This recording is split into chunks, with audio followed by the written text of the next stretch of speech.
بسم الله الرحمن الرحيم. الحمد لله رب العالمين، والصلاة والسلام على خير خلق الله محمد وعلى آله وأصحابه الكرام وتابعيهم بإحسان إلى يوم الدين. ربنا أرنا الحق حقا وارزقنا اتباعه، وأرنا الباطل باطلا وارزقنا اجتنابه. ربنا آتنا في الدنيا حسنة وفي الآخرة حسنة وقنا عذاب النار. بەڕێزان و خۆشەویستانم لە خزمەت کتێبی نایابی مختصر منهاج القاصدین کە یەکێکە لە کتێبە زۆر بەسوودەکان لە بابی تەزکیەی نەفس و تەربیەی نەفسدا گەیشتینە ئەو فەسڵەی کە ئیمامی غەزالی باسی خۆشترین جۆری لەززەت و چێژ لەسەر زەویە و بەرزترین پلەی خۆشیەکان لەناو سەر زەویە کە بریتێ لە معریفەتی خوا و ناسینی خوا. زۆر بابەتی لەسەرەوە بۆ باس کردین و پێیوتین کە هەموو علومەکان چێژی تایبەتی خۆیانیان هەیە. علمی ناسینی خوا جەلە جەلالوهو لە هەر هەمویان چێژەکەی گەورەتر و تامەکەی زۆرترە. ئەمڕۆ ئیمام سەرنجمان ڕائکێشێ بۆ بینینی خوا جەلە جەلالوهو لە بەهەشتا و کۆمەڵێ فکری تایبەتی خۆی هەیە لە مەسەلەی بینینی خوا لە بەهەشتا بەیانیەک. ئەفەرمێ لەزەت و چێژی بینینی خوا لە بەهەشتا زۆر زیاترە لە معریفەتی یان ناسینی خوا لەسەر زەویە. چەندێک خوای گەورە لێرە ئەناسی چێژی لێوەرەگری بە بینینی خوا ئەو چێژە هەزار قات ئەبێتەوە بۆت. سنەتی خوا جەلە جەلالوهو ئەو هایە کە کۆمەڵی عاریضی بەدەنی هەن وا ئەکەن کە ئینسان نەتوانێت لەسەر زەویە خوا ببینێ. هەندێک شەهەوات لە ئینسانە، هەندێک صفاتی بەشەری لە ئینسانە وای لێ ئەکا کە نەتوانێت مشاهدەی خوا بکات و خوا بە چاوی سەری ببینێ. بەڵکو هەر ژیان خۆی بۆ خۆی حیجابێکە و پەردەیەکە ناتوانی خوا ببینی. هەر چۆن پێڵووی چاوەکانە بێتە پەردەیەک ئەگەر داخرا چاوەکانی ئینسان نابینێ، بە هەمان شێواز ئەم ژیانە وەکو پەردە وەکو پێڵوویەک وایە لەسەر چاوی دڵی ئینسان کە ناتوانێت خوا جەلە جەلالوهو ببینێ. ئەفەرمێ باسی ئەو بکەین بۆچی ژیانی ئێرە وهایە کە ئێمە نەتوانین خوای تیا ببینین. ئەفەرمێ ئەو بابەتێکی دوور و درێژی عەقیدە و کەلامیە لێرە ناتوانین بەیانیکەین. طبعاً ئێمە ئێستا لە بینینمان لە ئێستەیە تەنها بینینمان بۆ جیهەتە. یعنی خوای گەورە چاوێکی زۆر مەحدودی بە ئینسان داوە. بە پیا باشێک ئەڵێن کەسێکی بێدین پرسیاری لێ ئەکا ئەڵێ ئێمە بۆچی خوا نابینین؟ ئەویش لە وەڵامە پێی ئەڵێ تۆ دانە ڕەش بۆتەوە؟ ئەڵێ ئەو پرسیارە قیچی بەسەر بنا؟ ئەڵێ پرسیارە لێ ئەکەم دانە ڕەش بۆتەوە یان؟ ئەڵێ بەڵێ دانم ڕەش بۆتەوە. ئەڵێ بەچی ڕەش بۆتەوە؟ ئەڵێ سەدان و هەزاران میکرۆب بەڵکو مەلاین ئیشی تیاگەن تا ڕەشیان کردوێتەوە. ئەڵێ تا ئێستا میکرۆبێکە بینیوە؟ ئەڵێ ناڵێ کابوو چاوی تۆ ئەوەندە بچووکە میکرۆبێ نابینێ. ئەی چاوی تۆ هەموو کوڕی زەوی پێکەوە ئەبینێ بە خڕی؟ ئاوا سێریکە یەکسەر ئەیبینێ؟ ناوەڵا سوچێکی ئەبینێ، تۆزێک ئەبینێ. ئەڵێ کابوو چاوی تۆ لەو ئاستان نێشتی گەورەش ببینێ. باشە قەینا چاوی تۆ ئێستا ئەم کتێبە من ئەلێرە ئەیخوێنمەوە، ئەگەر ئاوا بێنمە پێشەوە ناتوانم بیخوێنمەوە. ئەی ئەگەر بیبەمە دوورەوە هەر ناتوانم بیخوێنمەوە. ئەفەرمێ خوا چاوێک گەورە نەبینێ، بچووک نەبینێ، نزیک نەبینێ، دوور نەبینێ، ئەتوانێ خوا ببینێ. بۆیە ئەگەر بمانێ باسی ئەو بکەین بۆ لێرە ئێمە خوا نابینین، چاوی ئینسان لەسەر زەویە لە چاوی زۆرێک لە شتەکان بچووکترە. بەڵکو دەرک ناکەین، یعنی بێنە پێش چاوی خۆت ئەگەر مێرولەیەک لەسەر ئەم پەنجەی تۆ بێت لە تۆ تێبگا، بزانە مرۆڤ کێیە، ڕۆحی مرۆڤ کێیە، هەستەکانی مرۆڤ کێیە، سەبری کامەیە، حیلمی کامەیە. ئەگەر زۆر هەوڵ بە لەوە ئەچێ پەنجەت ببینێ، ناتوانێت کامیلی جەستەی تۆ ببینێ، دەرکی پێ ناکە. ئێمەش ئەگەر بمانەوێ بڵێن ئەمانەوێ خوا جەلە جەلالوهو ببینین، ئێمە لەسەر یەکێک لە مەخلوقەکان و دروستکراوەکانی خوا دانراوین کە زەویە. لە زەوی تێناگەین، لە خۆمان تێناگەین، چاومان هەموو شتێکی خۆمان نابینێ. هەموو حاجبێکی بەسیط کێتە پێش ئێمە چاوەکانمان نابینێ، ئەیتر چۆن خوا ببینین جەلە جەلالوهو؟ بۆیە بابەتی ئەوەی کە باسی ئەوەکەین بۆچی ئێمە لێرە خوا نابینین بۆ لە قیامەتە بینن بابەتێکی کەلامی دوور و درێژە تەنها وەکو ئیشارەتێک لە خزمەتانە باسم کرد بەڵکو ئەگەر حیجابەکان لە ئینسان لا ئەچن کەی لا ئەچن ئەو کاتێککە ئینسان ئەمرێت کە ئەشمرێ هێشتا شتانێک ماوە هەندێ شت لە ئینسانیەتە ئەمێنە ڕەبتی بە دنیاوە هەیە لاشەکەی ئەبێن بڕزێ ئەبێن نەمێنێ ئەبێ بچێتەوە ناو خاک هەموو ئەوەی کە ڕەبتی بە دنیاوی ئینسانەوە هەیە هێشتا لە ناو گۆڕیشە ناتوانێ ناگاتە ئەو ڕوتبەیە کە خوا جەل جەلالوهو ببینێ بەڵکو کاتێککە ئەچێتە ناو بەهەشتەوە ئەهلی بەهەشت هەرچی حقد و حەسەد و خراپەکاری نەخۆشیەکانی دڵە نامێنێ نەخۆشی جەستەشیان نامێنێ خوای گەورە جەستە و لاشەیەکیان ئەداتێ قابل بەوەی کە ڕەب العالەمین ببین قابل بەوەی کە زاتی خوا جەل جەلالوهو ببین و لە خزمەتیا بوەستن ئەفەرمێ دەی لەناو بەهەشتا خوا تەجەلی خۆی ئەکات و خۆی پیشانی عەبدەکان ئەدا و عەبدەکانیش چۆن خوا ئەبینن هەر یەکەیان بە ئەندازەی ناسینی خوا لەسەر زەویە چەندێ خوات لێرە زۆرتر ناسی لەوێ خوات زیاتر بینی نەزەری غەزالی ئەو هەیە هەموو کەسەکان کە سەیری ذاتی ئەڵڵا ئەکەن جەل جەلالوهو وەکو یەک چێژ وەرناگرن لە بینینی خوا پێغەمبەران عەلەیهیمو الصەلاة وەسەلام زیاتر چێژ وەرەگرن چونکە ئەوان حەقیقەت و معریفەتیان زۆرترە بەخوا جەل جەلالوهو ئەولیا و صالحینی گەورە سەحابەی کیرام ئەمانە زۆرتر لە بینینی خوا چێژ وەرەگرن واتە چێژ وەرگرتن لە بینینی خوا بە ئەندازی معریفەی خوایە حتا زۆرتر لێرە خواد ناسی بێ لەوێ زیاتر چێژ وەرئەگری لە بینینی خوا جەل جەلالوهو ئەفەرمێ ئەو کەسەی لێرە هەر خوای نەناسی لەوێ لەو چێژە مەحروم ئەبێ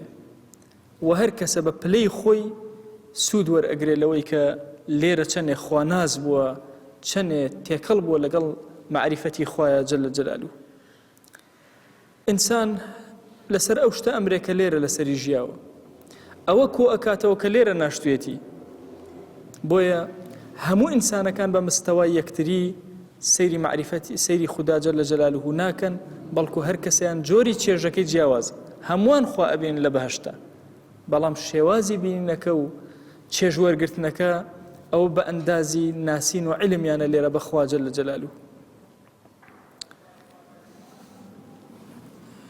ژیانی ئاخرەت تەنها شتێکە کە پێ بوترێ ماڵی ئاخرەت پێوترێ ژیان ئەگەر نامە ئێرە ژیان نییە تەمان لێرە ئەگەر ئینسان سبحان الله سەیری مصیبەت و مەشاکلەکان کە ئەوەی لای تۆ نیعمەتە لای کەسێ مصیبەت ئەوەی لای کەسێکی تر مصیبەتە لەوە چ لای تۆ نیعمەت بێ تەسەوور کە جاری وایە تۆ ئازیزێکت ئەڕوات دنیات لێتەوە یەک بڕۆەکەن جاری وایە هەیە من مناڵ ئەولادیان ئەڵێن بەخوا ماوەسا ئەترسین تووشی گوناه بین لە ئاسی دایک و باوکمانە ئەوەندە زەلیلی سەرجێگن ئەوەندە ناڕەحەتین پێیان بەشکم دوعایەکی خێرکەی خوا لەم زەلیلێ ڕزگاریک بەغێر مباشرەیانێ بڵێن بەشکم دوعایە بکەی لێرە ئێرە بەجێ بێڵێ ئێمەش ئەوەندە ماندوو نەبین ئێمەش ئەوەندە گوناهبار نەبین والله جاری وایە ئافرەتە بینم فرمێسک بەچایەتە خوارە بۆ ئەولادەکەی چەندی خۆشەوێ بەڵام ئەوەندە زۆری بۆ هاتووە هاوارەکە بەشکم لە کۆڵی کرد هۆکاری ئەمە چییە یانی هۆکاری ئەوە هەیە کەسێک ئەگریە بۆی مناڵی ببێ کەسێکی تر گیری خۆرەوە مناڵەکە ئەگریە بۆی لە دەستی بدا ئێمە لێرە هەموو ئەو نعمەتانەی کە هەیە ناکاتە ژیان ژیانی حەقیقی وإن الدار الآخرة لهي الحيوان ژیان حياة تەنها داری ئاخرەت دەی ئەفەرمێ ژیانی ئاخرەتت بە ئەندازی معریفەتە بەخوا جەل جەلالوهو بۆیە لە فەرمایشتا هاتووە خەیر الناس من طال عمره وحسن عمله باشترین کەس کێیە عمری درێژ بێ زۆر درێژ بێ کردەوەی زۆر ساڵح بۆی ئینسان دائیمە لە دوعاکانە داوا بکە خوایە عمرم درێژکە لەسەر لەش ساغی کردەوەی ساڵحم زۆر کە خوایە ئەخیری ژیانم بکەرە باشترین جۆری کردەوەکانم کە بۆ تۆی بەرزەکەم احتیمال ئینسان بە یەک ڕەمەزان کە عمری لە براکەی درێژترە بە یەک ڕەمەزان زۆر پلەی بەرزە بێتەوە یەک ڕەمەزان کە بەسەریا دێ احتیمالە بە ئەو عمرە درێژەی بۆ ساڵی ئایندە خوای گەورە پێ عەتاءەکە کردەوانێکی بەسیط جێبەجێ بکە لە ئەیخوا ئەوەندە بەقەدر بێ ئەم کەسە زۆر ڕفعەتێکی گەورەی دەستگیر ببێ ئەم بابەتە بابەتێکی وردی فەلسەفیە کە ئیمامی غەزالی ئیشارەتی پێەکە ئێمە ئەڵێن ئەچینە ناو بەهەشتەوە هەمومان لە بەهەشتە هەرچی بمانەوێت دەستگیرمان ئەبێت و کەس غیبتە بە کەسێکی تر نابە بڵێ ئەو لە من بەرزترە لە هەندێک فەرمایشتیش هەیە پێغەمبەران بەرزترن ئەولیا بەرزترن ساڵحەکان بەرزترن ئەوە چۆنە ئەو بەرزیە لە ناو بەهەشتە کە ئێمە هەرچیشمان بێ پێمە وا کەسێکی وەکو دامای وەکو من وتی خوایەکی ئەمە لە ڕوتبەی ئەنبیایە بم لە بەهەشتە ئایا خوای گەورە پێ عەتاکە بۆیە ئیمامی غەزالی ئەم فکرەی هەیە ئەم فەلسەفەیە دائەڕێژێ ئەفەرمێ معریفەتی تۆ چەندێکە چێژت لە باشتا بۆ هەموو شتێک ئەوەندێ هەر ئێستا لەسەر زەویە لەوە ئەچێت کەسێکی ساغ بێنە کەسێکی نەخۆشیش بێنە ئێکی سێوێک بدە بەدەستیانەوە ئەمیان تامی کەمتر لێەکە ئەویان تامی زۆرتر لێەکە لەوەچی خوای گەورە چێژی زیاتر بدا بە کەسێ لێرە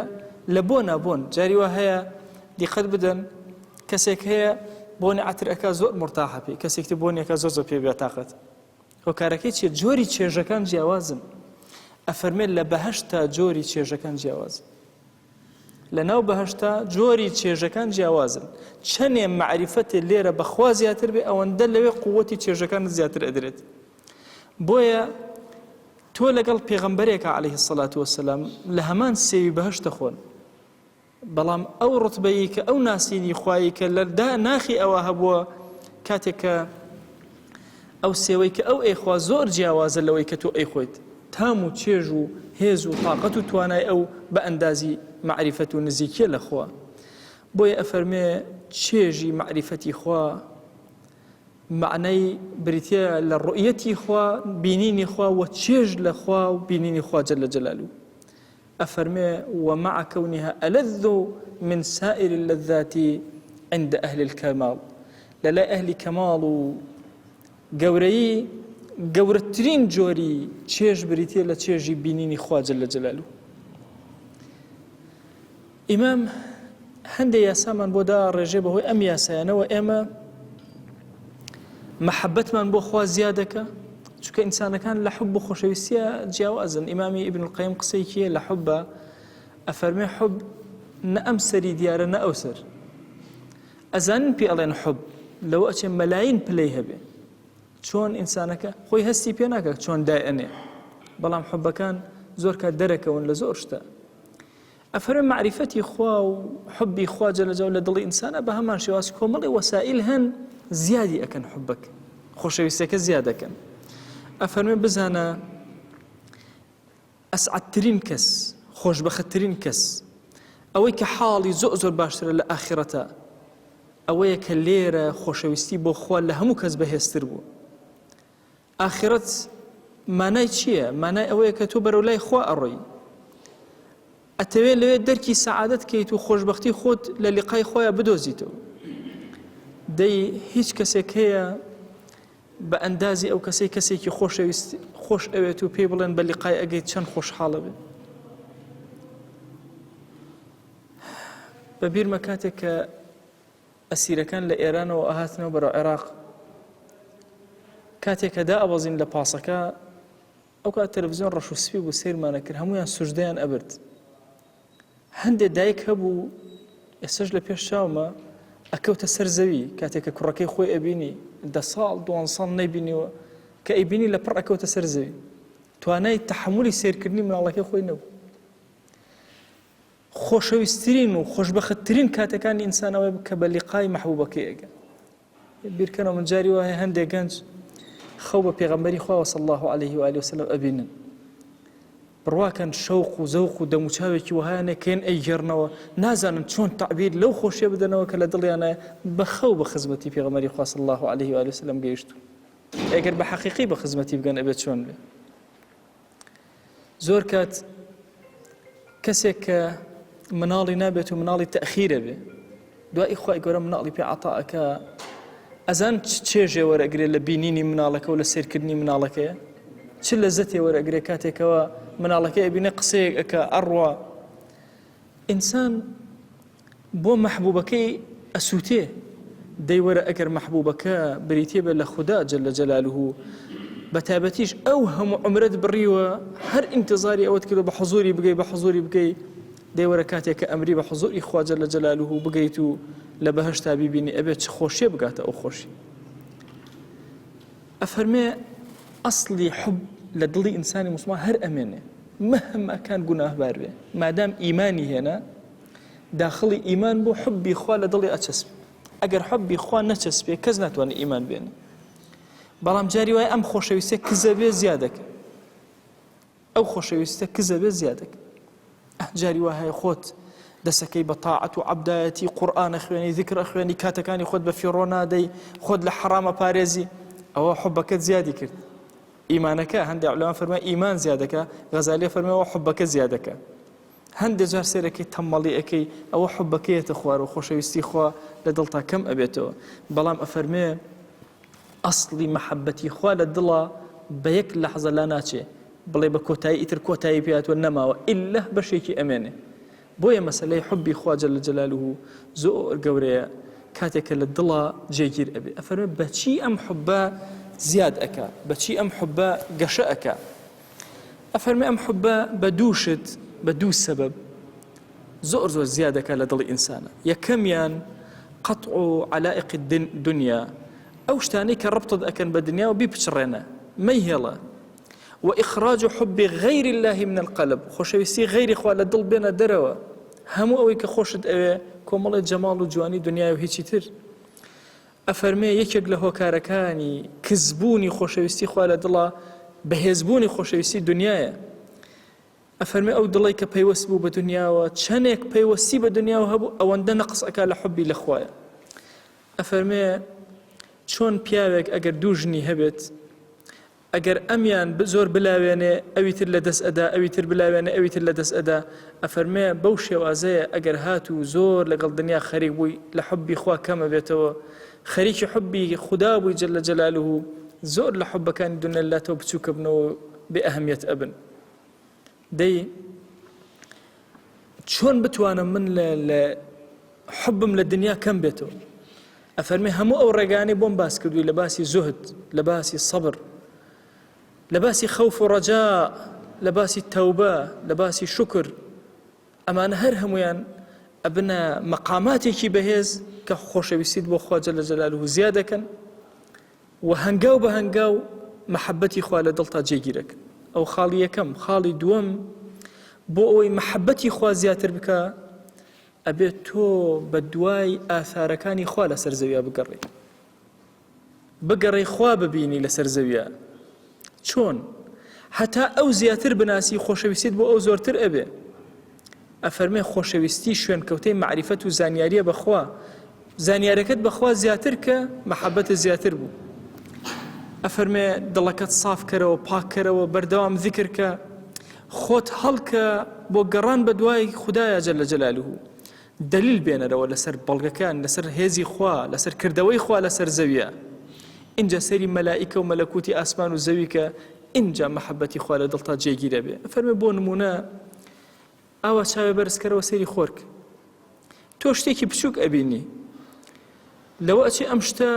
کە تۆ نزیکی بیتەوە زۆر گەورە، چەندین حەجم گەورەی لە زەوی تۆ گەورەترە. ئەفەرمێ دەیوەرە طبعا لەو زەمانە غەزالی ئەفەرمێ 160 ئەوەندە جار لە زەوی گەورەترە. طبعا علم ئێستێمە هەندە علمی ئەفلاک و ئەوانە هەیە، هیچ علمێکی حەقیقی نییە، هەمووی مەزەندەییە. خۆ کەس ناتوانێت نزیکی خۆر بێتەوە، بەڵام ئێمە یین مەزەندە ئەکەن زانایان. لەو زەمانە زانایان مەزەندەیان کردووە. طبعا علمی ئەفلاک هەتا 50 ساڵێک پێش ئێستا لەناو علومی مەلایەتی و دروستی مەلایەتی ئەخوێنرا. ئوستورلاب و شێوازی ئەستێرەکان و ئەستێرە ناسی و هەموو ئەوانە لە علومی مەلایەتیە تەواجودی هەبوو. ئەم علمی ئەفلاکە حتى غەزالی یعنی باسی ئەوە ئەکا کە چۆن مەسەلەن زەوی بە دەوری خۆر با بڵێن بە دەوری زەویە چۆن ئەسوڕێتەوە، زەوی بە دەوری خۆیان چۆن ئەسوڕێتەوە. هەموو ئەم تەفسیلاتانە ئیمامی غەزالی بە درێژی باسی ئەکا. بیرکەرەوە کە علم لەو کاتە لە ئاستێکی بەرزایە لەوە دەرچووە سەرزەوی باسی دیراسی ئاسمان ئەکرێ. یەکێک لە کارە زۆر سەرەکیەکانی ئیخوان السەفا کە لە سووریا و شامە دروست بوون بریتیە بوو لە دروستکردنی نازۆرێکی گەورە دووربینێکی گەورە کە زۆرێک لە ئەستێرەکانیان پێ دەستنیشانە کرد و تەحدیدی ساڵ و مانگ و کاتەکان و خۆرگیران و مانگیران و ئەستێرە کشان و زۆرێک لەو شتانیان ئەکرد. ئێستش کە جیهانی نهێنی ئەستێرەکان ئەخوێنیتەوە سەرت سوڕ ئەمێنێ. جیهانێکی زۆر گەورە کاتێکە لە خزمەت ئەو بابەتانە ئەوەستی سەرت سوڕ ئەمێنە عولەما پێی بەچی ئەبن. بەڵام هیچ زانایەک نییە حەزەکەم ئەوە لە تا معلوم بێ. ئێمە پێ ئەڵێن یعنی ئەم زانستیانە ئەڵێن بیر دۆزە یعنی چی؟ بیری دۆزراوە. ئێمە چیمان کردو؟ یعنی خۆ ئێمە شتێکمان دروست نەکردو لە فەزایە، تەنها هاتوون سیرمان کردووە. مەسەلەن کونە ڕەشەکان ئێستەکەیەکێکە لە بابەتە زۆر گەرمەکان لە ئیعلامی جیهانیە کە زۆر ئەمساڵ لە شەهادەی نۆبڵەکانە سێ لە شەهادە بەرزەکان تەنها لەسەر بابەتی کونە ڕەشەکان بوو کە لەسەر با بڵێن خۆی گەورە لە قورئانە باسی کردو ئەلجەواری الکونەس، ئەو کونە ڕەشانەی کە بە ئاسمانە ئەگەڕێن و ئەستێرەی تر ئەخۆن. کونەس کە ناسەد ئەکەن پاکیان ئەکەنەوە و جارێکتر لەناو ئەم کونە ڕەشەوە نازێت. کەس نەبووە ناوێ لەناو کونە ڕەش کەس نازانێت چییە. ئەزانن ئەستێرە لێرە وونە بێ لە شوێنێکتر وێتە دەرەوە. بەڵام بە نەزەری خۆیان وتویانە ئەمە دووشتی خڕە بەم شێوازە ناوەڕاستەکەی باریکە بێتەوە، هەر ئەستێرەیەک ئەخوا لێرە نوێ ئەبێتەوە لە دایک ئەبێتەوە. بەبێ ئەمەی لێکدانێک لە نێوان ئەستێرەکانە یا شتێک لەو بابەتانە هەبێ وانە تەفسیلاتێکی علمی زۆرن وی لە مەبەستەکەی خۆمان لا نەدەین. غەزالی ئەفەرمێ وەرە بیرکەرەوە خۆرێک ئەوەندە گەورەیە دەی سەیری زەوی بکە چەند بچووکە بە ئەندازی ئەو 100 و ئەوەندە جار بچووکترە. دەی ناسێری خۆر کە چەند بچووکە بە ئەندازەی ئەو فەلەکەی کە خۆی تایەتی، ئەو فەلەکە مەڕکوزەی کە خۆی تایەتی. ئەفەرمێ کە لە ئاسمانی چوارەمایە لە نەزەری کۆنە لە با بڵێن علمی نجومی قەدیمە ئەڵێن خۆر لە طەبەقەی چوارەمایە لە دووری لە چیە لە زەوی. ئەفەرمێ دەی بزانە ئاسمانی چوارەم زۆر بچووکترە لە ئاسمانی دوای ئەو هەتا کۆتایی. دەی ئەڵێ بیرکەرەوە ئەبێ کورسی خوا و عەرشی خوا جەلەجاو چۆن بێ و شێوازێ خوا جەلەجاو خۆی ذاتی ئەو چۆن بێ. ئەفەرمێ بیرکەرەوە ئەم خوایە جەلە جەلالوهو چەند عەظیمە چەند گەورەیە، ئەم هەموو کائیناتی خەلق کردو دروست کردو، هەمووشی ڕەبتی بەوە و علمی پێ لێک لەحظە. دەی ئەڵێ وەرەوە بۆ خوارەوە ئینجا سەیری ئادەمی بکە ئینسان کە لەگەڵ دروست کراوە بەشێکی بچووکە لە زەوی، سەیری هەموو ئاژەڵەکان کە لەسەر زەویە، سەیری بچووکیان بکە بە نیسبەتی زەویەوە. زەوی ئەم هەمووی هەڵگرتووە لە ئاژەڵەکان، ئەم هەمووی هەڵگرتووە لە گیاندارەکان. دەی ئەفەرمێ لە ناو گیاندارەکانە وەرە دانەیە بچووکیان هەڵبژێ کە مێشولێ، سەیری مێشولێک. ئەڵێ وەرە لەگەڵ یا بژی سەیرەکەی هەیکەلی مێشولە، ئەڵێگە تۆزێ گەورەی کە لە پێشای خۆدا ئەڵێ فیلە. خوا بە شێوازی ئەو دروستی کردووە، لوتی و هەیکەلی و شێوازەکە. ئەفەرمێ دەی بە عەقڵێکی زیندوو حازرەوە سەیر کە چۆن خوای گەورە ئەمی لە شکڵی فیلێکە دروست کردووە، دوو باڵی بۆ زیاد کردووە. اینجا دیقەت بدە باشە کێ بیستنی بەمدا بیستن کورە بینینی دایە وەشەقە سەمعەه وەبەسەرەه. دەی ناوەڵا سەیری ئەو بکە لە باڵتین و لە ناوەی ئەم مێشولە چی دروست کردووە، چەند ڕیخۆڵە و چەند دەمار و خوێنهێنان و خوێنبردن و گەشە و سەیری تەواوی ژیانی ئەمکە. عمری خۆت تەوا بێ ژیانی مێشولەیە تێ ناگەی. دەی سەیری ئەوە کە ئەفەرمێ ئەنواع جۆری قووەتی داوەتێ، هەستی داوەتێ، ئەزانێ خوێن لەکوێیە، فەحسەکە چاوەکانی ئەبینێ، شەوی تاریکەوە ئەبینێ، ئەفڕێ بەو شەوە خۆی نادا بە شتێکە چاوەکانی شەوبینە، کەی ویستی بە مەیلی خۆی هەڵ ئەسێ و ئەڕوا. لەگەڵ ئەوەشا لوتێکی درێژی وەکو فیلی داوەتێ لەو شوێنە دایەکوتێ کە ئیشی پێێتی. ئەزانێ ئەم جۆری خوێنەی تۆ کامەیە اینجا لێ ئەدا، اینجا خوێنەکەت هەڵەمژێ. ئەبێ فەحسی بکە بزانێ بە لاشەیە و ئەخوایان ناخۆ، ئەگەرنا ناتوانێت لە خوێنەکەی تۆ بخۆ. کاتێ تۆ پێ ئەزانی ئەو خوێنەکەت ئەمژێ، ئەنواع مەوا دەکاتە ناو خوێنەکەتەوە تاوەکو هێواشی کاتەوە بە ئاسانی وە بمژرێ. تەسەوەر کە ئەلا سەیری ئەم شتە وردەشکە وەرە لە بەردەمیا بووەسە اینجا عەزەمەتی خوا ببینە، اینجا معریفەتە بۆ ئەو زیادە بێ ئەزانی چەند گەورەیە، ئاگای لەم مێشولە هەیە، ئاگای لەو کەون و کائیناتە بەرزە هەیە. ناوەرەوە بۆ سەیری هەنگ، لەگەڵ هەنگا بژی، سیر کە چۆن بەم گوڵ و بەو گوڵەوە ئەنیشێ، ئەبزانن قەت ئەیبێن بەسەر پیسایەکەوە خۆی ئەپارێزێت طبیعەتێکی بەرزی داوەتێ پیسایی لە شوێنەکە لێ دوورەکەوێتەوە اینجا بزانە چۆن گەورەکەی خۆیان چۆن ئیطاعەکەن مەلیکەکەیان هەر ئەمرێکی کرد جێبەجێ کراوە بەڵکو ئەگەر کەسێک لەم دانەیەک لەم هەنگانە شتێکی پیسی خوارد و پیس بوو نابێ بچێتەوە ناو لانەی خۆی ئاوایتر تووشی نەخۆشیکە دووری ئەخەنەوە لە خۆیان دەی بزانە کاتێکەوە هەنگوینەکەی دائنێ خانەی شەش گۆشە و مسەدەس دروستەکە خڕ دروست ناکات چونکە خڕەکە هەندێک شوێنی ئەفەوتێ نابێ با بڵێن هەنگوێنی تێکە چوار گۆشەش دانانێ هەندێک شوێنی ئەفەوتی سێ گۆشەش دانان تەنها دێت بە مسەدەسە شانەیەکی زۆر جوان بۆ تۆ دروستەکە هەتاوکو هەنگوێنەکەی تێکە زۆر بە دەقیقی وردی ئەفەرمێ دیقەتی بدە چۆن توانیوێتی ئەم ئەشکالانە دروستکە دانەیە لە دانەیە گەورەتر نییە هەموویان بە ئەندازیەک چه عقلێکە و چه تەدبیرێکە خوای گەورە پێ عەتا کردو دەی بە وردی سیرکە ئەمە بەشێکی بچووکە لە ژیانی هەر یەکێک لەمانە کە ئێمە لەسەری بوەستی ئەمە شتە بچووکەکان ئەوە شتە گەورەکان لەناو ئەمانەوە معریفەتێ بۆ خوا زیاد کە لەم بینینەی دەسەڵاتی خواوە ئەبێت چێژ وەرگری لە خودا جەلە جەلالوه لەم کەمە بینینەوە ئەبێت دەرگات بۆ بکرێتەوە بۆ ناسینی خوا جەلە جەلالوه ئێمە زۆر کات لە ناسینی خوایە ئەچین ئەمانەیە لە بابەتە فەلسەفی و کەلامێکیانە لەویا خوا بناسین کە قەت بۆمان نادۆزرێتەوە بەڵکو لە بینینی دەسەڵاتی خوایە مەخوا ئەدۆزینەوە ئەناسین بۆیە زۆر کات ئینسان ئەبینی کتێبێکی عەقیدە ئەخوێنێ هیچ ئیمانی زیاد ناکە بۆ چونکەوە عیلمێکت پێ ئەڵێ مەسەلەن شروطی لا ئیلاهە ئیلڵا ئەوەندەیە بەڵام پێت ناکاتە عەمەل پێت ئەڵێ مەسەلەن وەلا و بەڕا ئەوە ئەحکامەکانیەتی پێت ناکاتە عەمەل کەسی وایە زۆر شارەزایە لە وەلا و بەڕا هیچ وەلا و بەڕای نییە بۆ موسڵمانان هیچ ڕقێکی لە کافر نابێتەوە کەەوە بەشێکی گەورەی لە عەقیدەی ئیسلام لە مەسەلەی تەوحیدەکانە و سێ تەوحید و بەو شێوازە عەقیدە فێرتەکە بەڵام ناتخاتە سەرەوەی کە جێبەجێکەی ئەو شتەی کە پاڵ ئەنێ بە تۆوە خۆشەویستی خوا لە دڵتا زیاد کات و کارکەی بریتە لە ئەلفکر تێفکرین لە دەسەڵاتی خوا لەگەڵ هەموو شتێکە بژی تۆ کە دەسەڵاتی خوای تیا ئەبین بۆیە مامۆستا سەعیدی نوورسی فکرەیەکی هەیە ئەفەرمێ ئەگەر ملیۆنەها ملیارەها ئاوێنە لەسەر زەویە دابنێ کاتێکە خۆر هات لە هەموو یەکێک لەم ئاوێنانەوە تۆ خۆرە بینی ئەفەرمێ هەموو ئەمەی کە لەسەر زەویە هەیە تۆ ئەیبینی هەمووی کەلیمەی ئەڵڵای لێ نووسراوە